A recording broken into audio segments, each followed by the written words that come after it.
Hello, everybody. Welcome to the LJL officially unofficial, bringing you coverage of the LJL 2021 Spring Split.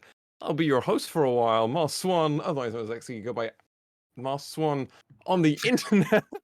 I am, of course, joined by the man that is filling in for Initialize. Wait, no. The man that is replacing Initialize. Wait, Ooh. GreyHart, our play-by-play commentator for the first two games. Welcome back to the stream, sir. Great to be here. Yeah, no one can replace Sam, but I definitely will. Oh, absolutely. And his younger, more attractive brother, Well, to clarify, Nymera. not mine, not mine. Yeah, that's like, only No. one of Stop. those things is true Initially. about him. Nymera, welcome to the stream as always, sir. That is certainly an intro, and I am certainly here. Absolutely. Well, Samuel might not be awake at this moment in time, so we can talk about him, and he can't defend himself fully here, so it's okay. But gentlemen, welcome back for our Super Week coverage over here at the LJL. OU, and we're coming in to the first two games here, which are going to be a Detonation FocusMe games. Now, these are going to be rather special because the two Detonation Focus games, GreyHart, you know one of these teams rather personally. It's the Crest Gaming Act they're going against. And what's your thoughts on Crest Gaming Act coming into this week? My thoughts on Crest Gaming Act coming into this week were next to non-existent. I was looking forward to casting some LJL. Coming in today, having cast two Crest Gaming games yesterday, they were if it was going to be two Crest Gaming games today, you would have needed a different caster. I'll just about manage one. Okay, but how about if I say the team that they're going against, if they play one roster, we'll get the super meta, we'll get a Carly mid, Ebby top, playing Gnar, and we'll get all this very normal standard meta stuff. But if they have the old guard coming in, which we did see for our second game for Detonation FocusMe, we could be getting Nocturne in the jungle. That's no. Heimerdinger mid GreyHart. I mean, the thing is, if they do that, they'll basically do what CGA did all of yesterday, and from what I can tell, most of the split as well, in basically picking champions that are somewhat outside of meta and then being surprised when they don't win. So it'll be interesting to see. The thing is, I joke slightly because actually CGA at times did pretty well the other day, and arguably in both of the games we cast looked like they were in winning positions, even against a team which was, ranked higher than them. But then it was just decision making. It got to the late part of the game, and it was sort of like one of those clips where they show the pro players are playing, go, "Oh, tell us what elo this is from," and legitimately, I wouldn't have even guessed it was in like high gold or something. Some of the stuff that we started seeing when you start seeing flashless Carthus, a Zaya with Gale Force, Flash, Featherstorm all up, getting hit by solar flares. It was legitimately questioning whether this team should be a pro team. Now, I will not. I'm not throwing shade. Well, I am throwing shade on those plays. I'm not throwing shade on them as a team because they got to the position where they were competing that way and they were doing well in early game enough. But they're going to have to massively step up their decision making in their late game for me to even slightly be impressed. Absolutely, and for the side of Crest Gaming Act needing to improve their level of play, Nymera, Detonation FocusMe now get to play two rosters. What are your thoughts on that as you went around for those parts? No, so I've had to catch up on whatever the heck happened with DFM yesterday, because I cast the first four games on our stream, didn't end up catching both of DFM's games, and yeah, they ended up playing their legacy roster, the one which they won last year spring in, and came second in summer. Heck, they won both the 2019 splits, if with that roster too. Having Seros in the mid lane and then Gang in support. Sorry. Oh man, should have really had some more tier, something like that coming into this cast. See, it's all that shouting at CGA. That's all it was. But they played that roster, which had no stage time together, and of course, Seros and Gang had no stage time in general this split, and they got a bit slapped about in that one game. The other game, they looked pretty okay though.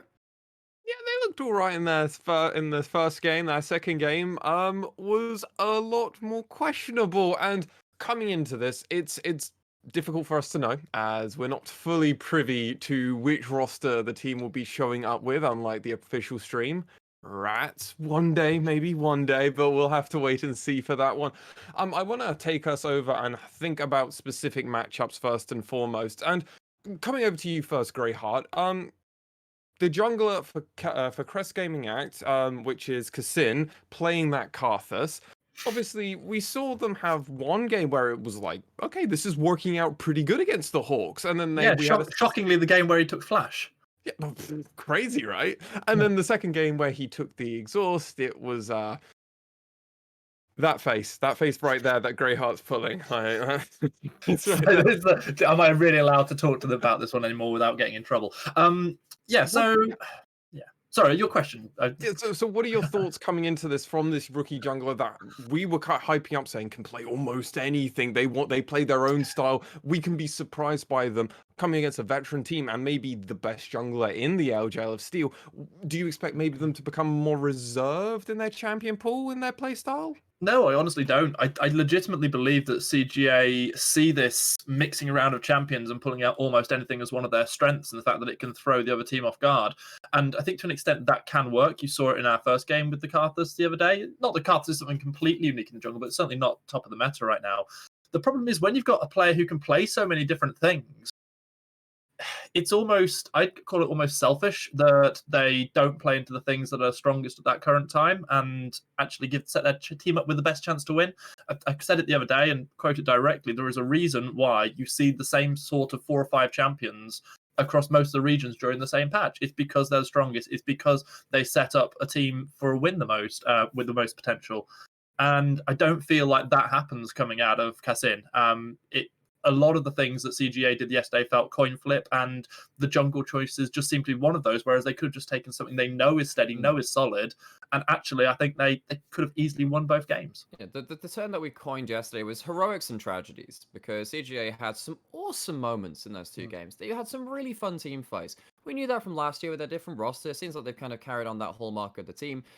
But there were way more tragedies than there were heroics, particularly in that second game versus V3. And you're right, yeah, there's this Karthus is okay as a pick. When you're picking exhaust versus like a Leona, which is always going to have a target put onto that Karthus, it felt very, very questionable. The exhaust allowed him to lose a single 1v1 versus Hollow on his Kai'Sa. It didn't do anything for that champion. And we look back at that game, and it's forever going to be the game where we're like, I still don't understand why he did that.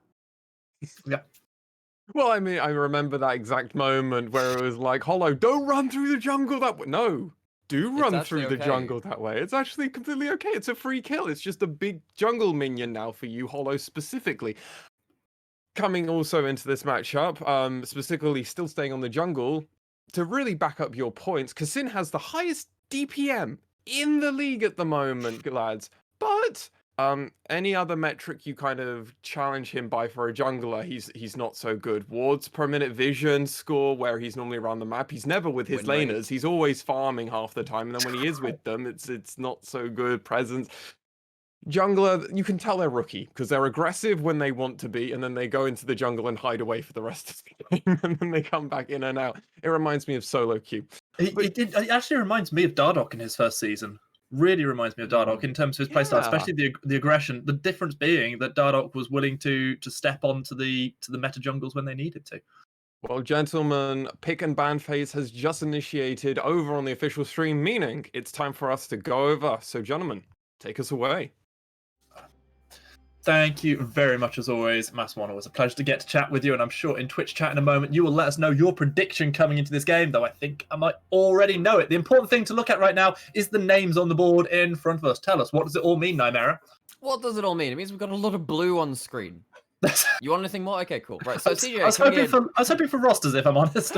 For rosters. Okay, so we've got Nap, Nation, Milan, and Alchemy on the side of CGA, coming in at 4 and 6, looking to win their 11th game. Okay, that wasn't really the roster I was talking about. Right. Okay, on the other side, fine, yes, I'll play nice. I was just there like, oh yeah, sure, I'll throw you CJ, something like that. What you're actually asking about, what's happening with DFM? They have the roster that they've been playing the entirety of this split with, besides that one game. They have Arya in the mid lane, they have Kazu as support. So Arya, play which I love and adore and think is pretty okay in that mid lane for the LJL. The problem with this roster has been, okay, what's happening with Kazu in this support role? He's played a lot of stuff like Rel, played a lot of stuff like Alistair, hovering over that Rel, and it's locked in for the bot lane of DFM. It will be indeed. And what this means is when we look at it, we've seen the support taken away from Alchemy that he had some success on the other day. We're seeing the jungler taken away from Castle that he played both games on the other day as the Karthus already banned away. Alongside that, Twisted Fate and Thresh also banned. Seraphine is always banned by CGA. They really don't want Neon to play it again. And Olaf and the Udyr banned by CGA. I guess if you're not going to first pick yourself one of those strong junglers, you might as well make sure that DFM aren't going to get their hands on them either. So DFM ended up losing with Ebby's yesterday. Kanati on the side of Rascal Jester just was very confident heading into that matchup. We heard about a lot of that in their post-game interview. And there is a confidence you need to play against Ebby. Nap is one of the longer-term top laners in the LJL and has had decent tenure versus Ebby in their own right, but often has lost out in those 1v1 matchups, and Ebby's Renekton is pretty scary. On the other side, though, the Kai'Sa and the Alistar, that's one of the premier bot lanes, and that's probably where CGA will want to be putting a little bit of pressure towards now. I think they're going to need to. We saw it the other day that Melandris essentially didn't get started on the Kai'Sa. Sorry, it was the Xayah that didn't get started on the Kai'Sa. Actually, really started getting some quite aggressive plays. Speaking of aggressive plays, doesn't get much more aggressive than the rocket jump itself. It is going to be Tristana now locked in for you to play. It is, so that is a flex between mid and bot lane. And what this means is that if CJ wanted to pick something like, I don't know, a Ryze or an Orianna, suddenly you have to be aware that in the 5th pick, which has been so often for Arya throughout 2020 too, with CGA's roster with Arya on it, a lot of the time you just say, look, okay, we've got one last pick. Okay, well, we'll just leave counterpick to Arya. His champion pool can effectively give us a win condition in any given game. You can pick stuff like Aurelia. You can pick stuff, well, all across the board, really, particularly this split when he's been indexing more into stuff like the Orianna, which he didn't do last year. It's been very good for this champion pool of this mid laner to give him even more win conditions going into the last couple of picks of the draft. Just a heads up for the people who didn't join us the other day. Yesterday, as well as seeing 2 Karthus games coming out of Cassin on that AP jungler, as we see Nidalee banned away, we also saw Neon playing Lucian 2 games in a row. This one hasn't been banned away, of course, just yet. However, we are seeing those AP junglers being taken away as a potential enabler. I was told we might have an opportunity to see a Nocturne jungle. However, with the change of junglers coming in from DFM, and this one banned away, that's not going to happen. Lilia also banned away, meaning that pretty much Talia is one of the only AP junglers left remaining. It is. Talia was nerfed a tad on 11.3, if I remember correctly. That's why we saw less of that yesterday. Although it still might be the premier pick left out of the combos across the board. You have CC in that role on the support role. You also have it in that very famous combo for this champion in the top side of the Renekton. They are locking it in. It is versus that Gnar. And no, I love how like, oh, you know, it's been nerfed. It's probably not going to be that. Yeah, we get the Talia. Cool stuff. But I think this Talia pick does 2 things. Number one, it denies probably what was the strongest remaining AP jungler from Cassin if Neon did want to play something like that Lucian. And number 2 is it also enables a much easier opportunity for Arya to play the Tristana should they want to do that when they see the counter matchup being locked in a moment. So now I see, okay, right, we have a LuLu mid. Xin Zhao going into the jungle for Sin, that is one of his quote-unquote signature picks at this point. It's been good and it's been bad, but it's been completely Cassin all the way through. And what this means is that if you're going to pick something like a Tristana mid, you don't want to be pushing up over and over again because Xin can gank that mid lane and get the knock up onto the Tristana pretty quickly with auto-attack resets and the rest of it. So that means that Arya is going back to his feared Syndra instead. Will be the Syndra locked in to go opposite what we expect to be the Lulu in the mid lane, something very different in comparison to what Neon played the other day. Lock-in's now completed, drafts are sorted yet again. We're seeing some slightly off-meta picks coming out of CGA, but to be fair, the same can be said to an extent from DFM. It is, and one of the things that we see from stuff like Lulu mid is that actually you can go towards the Moonstone, Staff of Flowing Water, something like that. After that point, you actually don't care where the farm goes if in that mid lane. You can give that even over to Kassin on the Xin Zhao. You can see this champion get relatively far ahead. You can pseudo funnel this Xin Zhao if you have the right kind of presence of mind in that game to be like, all right, let's go get some extra gold over to that champion. So you're saying it's really important that they take that that particular rune. Yes, that's the one. But I look at Kassin's Xin Zhao. If they get going, there are some viable targets for him to really just tear open a lane across this map. Okay, interesting. We'll keep our eyes on Xin Zhao then, and we'll also see how the rest of the team does around it. For me, I think this bot lane is the most individually crucial place because we have seen Feast or Famine for Milan in yesterday's 2 games. We have seen some questionable plays out of DFM that have led to them having lost. It was more potentially questionable roster selection, especially against such an important matchup as it was against Rascal Jesters. It's put them below them in the standings, of course, as well.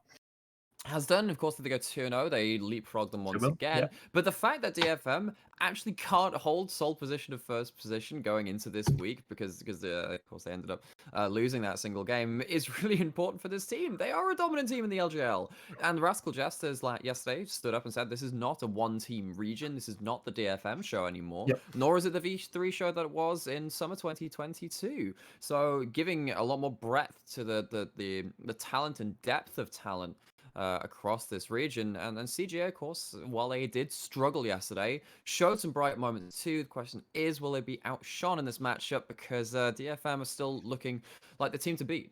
For those of you who are interested, our second game of the day will be Sengoku up against Detonation FocusMe. That in itself an exceptionally interesting match, because if Sengoku were to go 2-0 today, they could level up with V3 on 8-4. That'd be huge, because this is another thing we were saying yesterday. Okay, well, Sengoku is sat there at 4-4 coming into Super Week. Well, they've kind of succeeded in one style. Can they succeed in any others? The answer was definitely yes. So they'll be looking at this game as well, much as we are, just being like, okay, well, how did DFM respond to the first day? Have they managed to adapt? Have they managed to change anything? I look at Aria's Syndra. I actually don't know what his all-time stats are on this champion, but when he was going towards more higher agency picks within that mid lane from last year, where he was like, look, okay, my team doesn't deserve an Orianna. It's not really going to be the pick which they can play around. I'm going to play the Syndra instead, a bit more of that lane and assassination potential. He had some really good Syndra games. So I'm actually not sure what his all-time stats are, but it has been a fearsome champion in my eyes. All right, well, in a moment, I'll check Twitch chat and see whether or not Mass1 has given us an answer to who they are picking in the predictions for this game. I guess it's time for us to lock ours in. I would always be going with DFM in this matchup. I look at this, and there was something that we said a number of weeks ago where we said DFM are kind of the LJL G2. They're kind of a team where they can get a bit rolled in the early game by certain teams, and CJ might be one of those teams picking stuff like Zhenzhou, picking stuff like the Alistar, which can set up relatively well on the bot side. But then if you let them into the game post 15 minutes, the game just ends. They're too good at team fighting. They're too good individual players. And I think that DFM are going to be just having that sort of Damocles over CJ for the rest of this game. And that exact game style is exactly how CGA's games went yesterday. And as a result, I will be agreeing with you. A DFM win, regardless of how well CGA are able to perform in the early game. That being said, I kind of want to find myself proved wrong. I always like to see an underdog story coming through. As a result, I don't just want to see CGA playing well in the early, though I definitely want to see that as well. I also want to see them then actually show they can carry it through and stop making these slightly bizarro world decisions that they did in the late game the other day. Also, I want to say that actually LJL is quickly becoming one of my favorite regions to watch, but it's more of a task to watch than some of the other regions. So when I watch things like, I mean, for me, I'm an LPL fanboy. I say born and bred. I was not born in China, but I feel like I was raised in the fires of watching the LPL. And for me, watching that is like watching my favorite TV show that's, a bit of a sitcom, mostly fun, mostly happy to watch. The occasional moments that kind of get you deep down, like, the end of Friends. Watching LJL for me is more like watching a soap opera. It's highs and lows and sometimes despair and sometimes question marks, but also great fun, and you have to keep on watching. And I have to say, I've been really enjoying that. Yeah, I mean, because there's something about this is exactly what I'm talking about. Just like Ebby, what you doing, buddy? What you doing? He's just walking up and he's doing his thing. This is the thing, right? It feels like you have to at least go in and see what's happening. You have to, commit and enjoy the show, right? Because we've been sat here for a whole year now in the LJL OU watching these games and saying, all right, okay, maybe we can have DFM do something in an international event. We didn't get that international event in spring 2020. And then 2020 summer was, of course, a bit of a sad moment for us. And that is having a sad time in the top lane, too. Is Evie just keeps stacking that Conqueror and punishing this Mega Gnar early. Well, crucially, Mega Gnar does come in, which restores a huge amount of health for Nap, gives him more opportunity to trade with Evie up on the top side. But if we see that play one more time, it might potentially be the death of the top player. Now, again, the crash down comes in this time. The headbutt is good to stop the stun coming through onto the Kai'Sa. So what we saw in the first 2v2 rather, was that Kazi, going in with the mounts up instead this time. Crashdown connects, Headbutt Pulverize still comes in, but it's Milan who's taking the worst of the damage. Will go down for first blood, and it's going to be Utapon picking it up. So, Alistair-Rel matchup. We know the interaction between the crash down and just being able to cancel it with the headbutt, with the pulver, those abilities. Okay, when you mount up and you have that empowered auto attack to flip someone over your shoulder, a la Singed, less counterplay to be had. Kazu gets onto Milan eventually, goes down in this lane, and if we were saying they were slow to get going on their last Kai'Sa game, well, the last Kai'Sa game, at least they did all right in lane. Xin Zhao is roaming downriver. We'll look for the audacious charge potentially onto Kazu. Remember, Flash is still available for the Rel. Uses the crash down to get out to safety. It's not even a heal been used yet. Flash comes out of Kazu. Both summoners still there on Utapon, and no kill comes in. That was pretty good, because escaping from that situation, okay, maybe you shouldn't be in that situation in the first place. Kazu gets out with the shield, and then the turnaround bomb damage from Tristana disengages CGA. So Kassin not able to get in towards that bot side. For the attempt, he's lost a camp on top side too, from the looks of things, towards Steel's Talia over there. And that means that really DFM's bot lane opening up a lot of pressure against this Shinzao in the early game. Oh, this is absolutely disgusting. Tristana returning to lane with a pickaxe in comparison to just a longsword for the Kai'Sa. That lane is starting to feel pretty over already. It kind of is. So now we're looking at, right, what's going to happen next? Where's the next big play? There's a dragon coming up in a minute. Shinzao likes playing around early dragons. So what's the option going to be? Because it feels like the onus is on Kassin on this Jindao to get something done early, because now Steel is sat here with a couple of camps up, kind of freedom to move around the map, getting up towards those higher amounts of XP and CS. And when it comes to team fights, you just feel like this Talia will just be bluntly more valuable in this Shinzao. And that's something that we've been saying a lot about Kassin's picks. If he doesn't make them work expertly, what's going to happen? You're just going to get outvalued. Here we go again. Talia coming down, try and make this gank work. Milan has flashed away this time and trying to stay alive, get some good damage down through the Acacian Rain onto Utapon. Talia is going to join, but misses with the Talia combo, and as a result, still unable to help get a second kill this time around. So Utapon didn't manage to get the empowered bomb, I don't think. I don't think he actually managed to he got the explosive charge off, no. He got the explosive charge. Completed. Yeah, so he got the bomb, but not before the jump had landed, which is somewhat, of course, one of the two abilities which increases the damage of it, because you get if you get a buster shot on top of someone too, yeah, it does empower the ability as well. So anyway, the damage doesn't come through. Take the flash away from Kai'Sa either way. Has to back off from lane. Not actually going to lose any minions to turret, because, just the one then, because Alchemy was on the point. And yeah, okay, good guys support. Good job, Alchemy. Oh, I mean, honestly, it was also Kazu that really made that really difficult, because actually I think where it was being held by Alchemy would have worked out absolutely fine. I think Milan would have maybe lost one, but because Kazu pushes in, goes aggressive onto the Alistair, not only delaying the recall, but actually also shoving some of those minions in, forcing the Alistair back towards turret. I think about 3 minions in the end were lost by Milan. So nice plays coming out of the Rel, who's able to stay in lane, and this is slightly dangerous times. Well, so Milan is not quite far away enough from turret. I was wondering if they were going to double down and say, all right, okay. No, there was the Hex Flash available from the Rel, of course, maybe could have led to something. This is something which is a really important part of support gameplay. If you are disconnected from your ADC, and you have yourself enough HP, enough mana, which is most of the time when your AD carry is backing a lot of the time, because often in TVCs you're looking to poke out the AD carry, not necessarily the support, and that means that the AD carry is the player which is resetting more often. You have a moment to see what's happening with the supports across the map. Can they roam top lane, roam mid lane, start putting wards into the jungle, or can they start going for some more unorthodox plays in the bot lane? Kazu doesn't make anything work that time, but at least he had a look at it. Oh, you talked earlier about how Xin Zhao loves to take early dragons. We saw the vision being cleared out there to set that up in the potential future for CGA. However, it's that much harder for this Xin Zhao to take it than it would be maybe for my Xin Zhao, which I used to play a lot back in the days, Mr. Cosplay it. As we see Nat possibly about to do a cosplay of a dead Gnar, and it is going to just be complete utter obliteration. Evie picking up the kill against his opposition laner.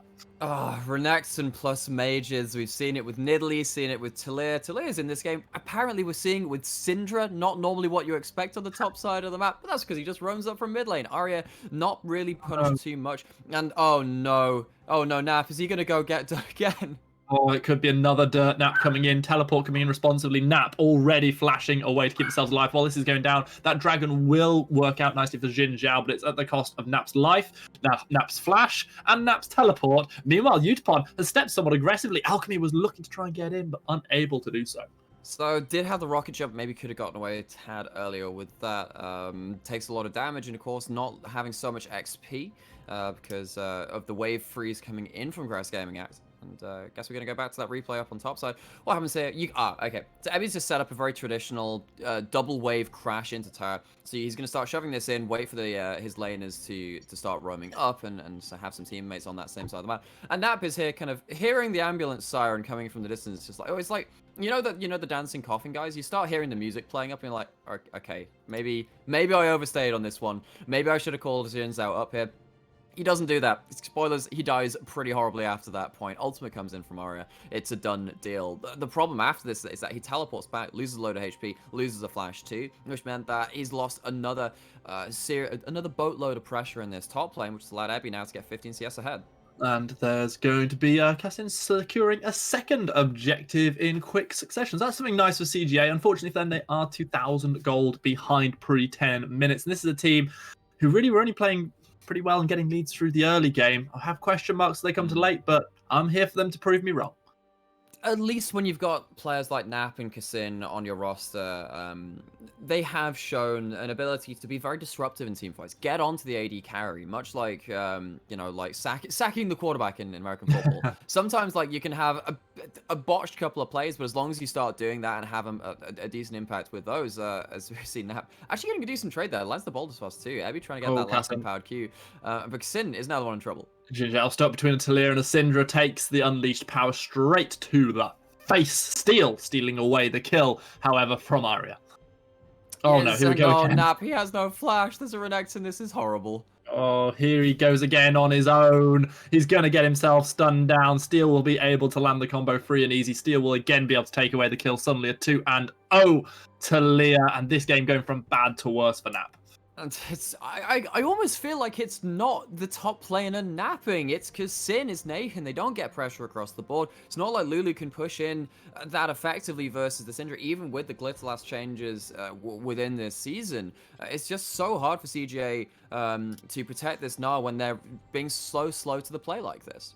Important day for DFM. Really need to win these 2 games back to back to take control top of the table once more. Things looking good in their first game so far. They've just got to make sure they keep the pressure on. Right now, Neon's the one keeping pressure onto Arya. Of course, the Syndra did still have flash. Wasn't really in that much danger there. No, looking to go for a recall. Just wanted to steal away. Okay. Oh, the Buster Shot back. Oh, great plays coming out of Utapon and Kazoo, forcing the heal out of Milan. Doesn't have the Alistair at the present moment, but Cassin is lurking in the jungle should they want to try and turn this one around. We've seen a lot of Trist bans in the LJL. I know that CJ banned it yesterday, and I can kind of understand what. And we kind of questioned at that point, like, all right, why didn't you ban away I think it was the Kai'Sa in that game, which they ended up playing against. It's like, okay, well, you'd probably prefer playing against a Kai'Sa than a Trist maybe in lane, but the Trist in team fight, sorry, the Kai'Sa in team fights is a little bit problematic. And it just got to this point where like, all right, okay, how bad can it get? Now we're seeing that this duo lane of Milan and Alchemy not doing so great versus this Tristana staying okay in CS, but this Tristana is well and truly into the game. And Milan on this Kai'Sa took so long to get going as a comparison to that in their games yesterday. See, I think the Tristana ban would make a huge amount of sense if you'd already locked in the Kai'Sa, but yesterday was when they'd early locked in a Xayah and left the Kai'Sa open. So questions there as we do see the Weaver's Wall come through. Recall already channeled by Milan. Flash over the wall from Alchemy, trying to stay alive on the cows. Already gone into the Unbreakable Will. That's enough to negate the damage coming through from the 3 DFM members. But Milan gets his recall off. He gets out free. They don't get another kill onto the Kai'Sa. He's going to lose a wave to turret again. Sure, that's not great for CGA, but no kills for the attempts, and that's 2 ultimates put in. Still now coming back, returning to the scene of that former crime in the bot lane, and let's see if we can pick anyone else up. But there is a pink ward in the Tribrush, which will spot him out. Well, we'll see. Well, I was about to say if Alchemy can actually survive this one, taking so much damage from the explosive charge. And yet again, Milan is left underneath their turret. Steel flashing forward, getting the threaded volley, getting the kill. Now collapsing onto the Kai'Sa. Utapon trying to shove this wave up, trying to make the dive even easier. Why are you pushing up this far, buddy? I mean, I think he knows he's in a really, really rough spot right now, and he's trying to make sure Steel doesn't get any more of the kills. But instead, he's actually just going to be able to flash away at the last second. Kazoo was waiting, but Cassin comes in, drops the Herald in a different place. Yes, in a fit of rage, Milan heralds the bot I want to believe that was meant to be an Oracle. I know. I look at that and I'm thinking, That's just a straight mistake, isn't it? Yeah. And this is a San. I know, of course, you do some tennis coaching from every now and then. Every now and then, yeah, almost every as a now- full-time job. Yeah. It's almost like it's a full-time job. Well, you know what I mean. Trying to say that. So is this one of those times where you say, yeah, that's definitely a unforced error as opposed to a forced one? Yeah, I mean, like I said, I think that was meant to be an Oracle's sweeping out there. I'm pretty sure that Jin was coming in, trying to get some vision, and just accidentally mashed the button. Either that, or it was just about to expire, and he had to use it somewhere. Either way, the Herald doesn't get a charge off, and unfortunately, we can't let Kassin have a let on that one. No. I look at this from CGA too, and I look at where it was placed, thinking at least in mid lane there's a chance you get a charge, right? Putting it into that bot side feels really awkward from the side of CGA. You get 0 value out of it. Of course, dragons have been traded too. Maybe if you hadn't gone for that herald, you could have tried to commit for one of those things earlier. Okay, recall comes off. Both of these AD carries now in this game getting a sly recall off from away from this 2v2. They do, but the recall of the Tristan leads to a completed Kraken Slayer. And also the Cull is building up there as well. Such a massive lead for Tristan, who has the kill, has the 13 CS advantage. Up on top side, see a 20 CS advantage for the Renekton. There's a CS advantage for the Syndra in mid. I mean, this is just domination across the Rift from DFM. It's 5,000 gold lead. I mean, now we have to look at what are the tools which CJ have to win any sort of fight in this game. They do have the ability to lock someone down long enough with a Mega Gnar into an Alistair combo. Xin Zhao running into. Xin Zhao looks like he's going for the Blade of the Ruin King first with that recurve bow built up on Kassin. So I'm wondering, right, if you get Alistair roaming with the Xin Zhao, maybe you can catch out someone like the Renekton, get them down in a side lane, and start at least trying to broaden the map a little bit and stop playing around so many 5v5s or scrappy skirmishes when it starts coming to the later dragon fights and stuff like that, because I can't imagine that a 5v5 is going to go well for CGA at this point. Hey, Alex. Yes. Hello. Which lady can't you play tennis without? I'm not sure, Stan. Which lady can't you play tennis without? Annette. Oh, it's 20 past 9. It's far too early for this. Let's remember who woke up who at that time, okay?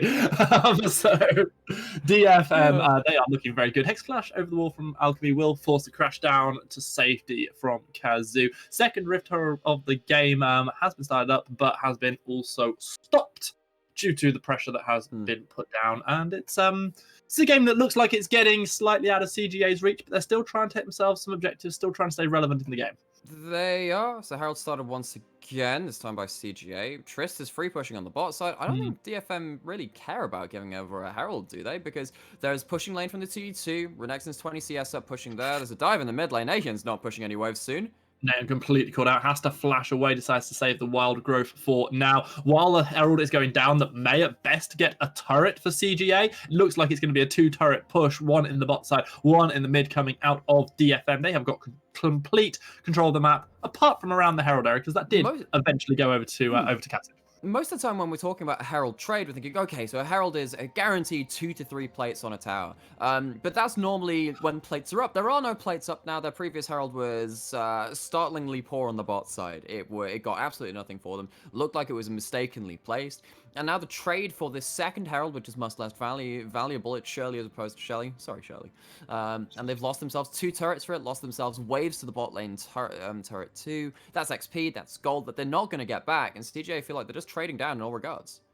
Well, I'm having flashbacks here because every time you say Kassin, my head goes to Kasing, the support player who's played for many teams, Excel, Super Hot Crew over the years. Oh, Super Hot Crew! What a time that was. Back in the day, as Nap gets completely caught out by a scatter the weak, Ara is going to put some damage down, has the unleashed power available, throws it down. Nap is not going to survive this one, but Kassin finds the return kill. In comes Alchemy as well to try and make Evie's life a misery. With the Dominus surviving against 3 for a while, finds the slice, not quite able to get over the wall to safety. Evie survived so long! Has Kazu and Steel for support. Evie is still alive. Kassin is not. Alchemy is not. Nayan is running for the hills, but the crocodile is chasing. One more slice and dice should be enough to secure an incredible kill. However, that's not going to happen. Milan comes in. He has to run for the hills as well. He's going to run straight into Utapon. Steel still coming. Milan forced to flash, gets caught out. Explosive charge goes down. Kazu tangs up the turret shot. Buster shot comes in. What a turn of events. One thing about DFM is that they have Ebby on their roster. This split, Ebby has looked okay. Maybe not his dominant self, but he has won more LJL splits than any other player in this region. It used to be said, you cannot win the LJL if you don't have Ebby. He did lose in summer 2020 to V3. We thought maybe that was a departure, an end of his tenure at the top of the table. Turns out he's here to have another extended stay. How does it start? Obviously, Aria coming up for another dive onto Nap. This Gnar has been severely punished on this top side of the map. This time, at least, Kassin is there to defend the dive, but Ebby has the Gore Drinker already, has himself an empowered Q onto 3 different champions. He survived so long. And there's one crucial difference there, and that is that Evie survives through just sheer will long enough for the rest of the teammates to show up, whereas Nap did not survive long enough. Had the Gnar been present for this one and survived that Syndra burst, potentially this goes very, very differently. If you have Mega Gnar, of course. Yeah, Mega Gnar can do many great things. At least Malone on the backside of it forced out the flash from Steel, but then he's very out of position. Yutapon pushes in the wave. He flashes out anyway. The flash isn't enough to save him. He goes down again. And every time these AD carries or these... the AD carry dies again on live, just in the base. He dies in the base. Every time an AD carry dies in the mid game, that's waves they're losing. That's XP they're losing. He's 2 levels down on Yutapon. This Triss is off to the races. Milan is stalling at the start line. Herald was used on top side, and I believe did manage to get a turret, but look what's happening on the bottom half of the map. Aria and Steel absolutely ripping through the health bars, even of a Mega Gnar now. Nap just about able to survive as he desperately tries to climb the wall like something from Attack on Titan. Hopefully not so much the King Kong versus... wait, we've missed out on like the King Kong Beast versus Godzilla Lizard thing in the topside references all this time? I'm so sad in myself. I am so sad. I'm really excited for that film to come out. I don't know if it's something that you go in for, but I'm a big fan of those movies, and yeah, well, it's going to be coming out later this year.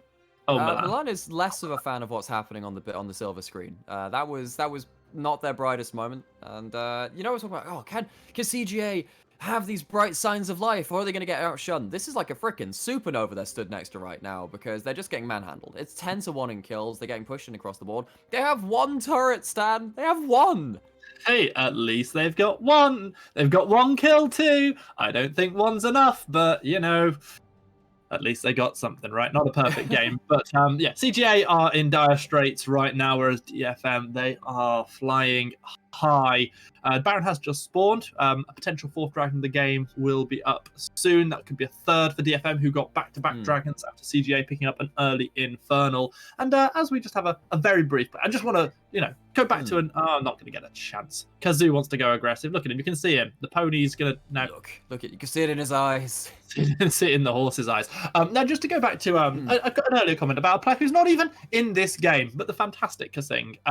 He's one of the esports professionals. Kassin, who's getting killed on screen. Is that the player talking about? Here's the thing. I was about to talk about how Kasing essentially made me int as a jungler, and now I've just watched Kassin die. I'm not going to say int because he's had a rough time as a jungler. Alchemy is going to die again. Milan is going to die again. Nap's going to try and get out to safety. The Mega Gnar just about keeping them alive. Every trying to chase them down. This will stop them being able to go any further. They're just going to settle for taking an inhibitor turret. Maybe even for taking the game here, because they've got a wave and they can push up to the Nexus turrets. This game is ending in some sort of fashion, I suppose. And Nap caught out on the steps of the fountain. Another death, another kill for the mighty Evie. It's definitely been a win for Godzilla over King Kong this time around. DFM take both Nexus turrets. They look to try and finish out the game. Nexus falling lower and lower. It is going to be Yutapon, the Vandal Gunner, who puts in the final shot. DFM take the win.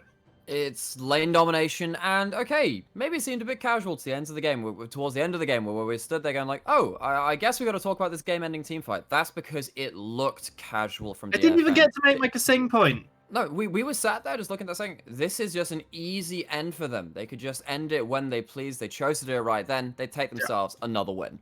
They certainly do, in complete and utter dominant fashion. We're going to have plenty of opportunity to talk about that game in a few moments, but we're going to take ourselves just a small break before we get on to post-game analysis.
Oh right. LJL officially unofficial. Must1, GreyHart, Nightmare. Oh. So we just saw Um, DFM win a we PvE game. no, we are brought here today to announce the ending of Crest Gaming Act. That will be their final match in the So how do you recover from a game like that, GreyHart? As a sports coach, how do you recover from a loss that bad?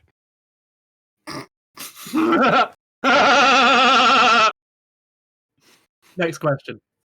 So early game for Detonation FocusMe was pretty good. The bot lane 2v2 of Kazu and Utapon. Kazu didn't look like a random support player. He looked like a very good, competent support player, and they won the 2v2 in the bot lane, I think it's fair to say, right? Okay, go on, Nightmare, go on. So there's two sides to this. One side is that, okay, Kazu had some really nice mount up engages, which is not something you see as much with Rel in the current TV2. Normally going for the crash down, the big knock up, going for all that stuff. And it's more about, like, in this matchup when you're against the Alistar, having the mount up and having the auto attack empowered is harder to interrupt. And that's something which they played around relatively well. On the other side of it, you should not get hit by, like, 2 crash downs in a row in lane when you've got Pulve up. That felt very misjudged from Matt Alchemy and Milan. They got crushed in the 2v2, and things fell apart very, very quickly on the bot side of the map. Only got even worse because Steel would then come down and go, you're right under turret and you're not very strong anymore. It's like, okay, I can't kill this Alistar, but the Kai'Sa, I can kill the Kai'Sa. Or just throw off of multiple waves, which is something that we also saw. Milan was smart enough to go, hey, I'll play off, I'll try and get this farm and then run back and then would still die. So hey, that's how it went. But okay, GreyHart, we need to go top side, buddy. We need to go top side. Ebby went aggressive minute 1, level 1, and you were like, what's he doing? No, big brain Ebby here. This is why he's the man that's got all the titles in the LJL, because he knew the moment he got 6 right, he was just going to kill Nap over and over again. I think it was more than that as well. I think it was, to be fair, as in, it was more than just hitting level 6, because the early plays, which I question them because I don't think you should be doing it into a Gnar. Gnar is like ultimate lane bully, should be one of the few champions that really makes rent and pay for stepping forward. This is why I was questioning it early on, and we saw the health trades being worse. But actually, by doing that, by the time that we saw level 2, level 3 come in for the Renekton, actually those trades were becoming slice and dice trades with stuns, and all of a sudden, actually, it worked out quite nicely. So credit to Evie, who actually proved me wrong on that one. Nap, to be honest, I mean, what can the guy do? He's getting bodied time and time again. Basically, there are 3-man roams coming into his lane. Cassin isn't responding to most of them, and I mean, it was a horrible time. And I will also apologize because you guys do a very good job, a very professional job on this cast. And so I will answer your other question as well. As a sports coach, if my players just come on the back of, let's say, like a 6-love drubbing, well, in most tournaments that's the end. But let's say it's a round robin group and they've got more matches.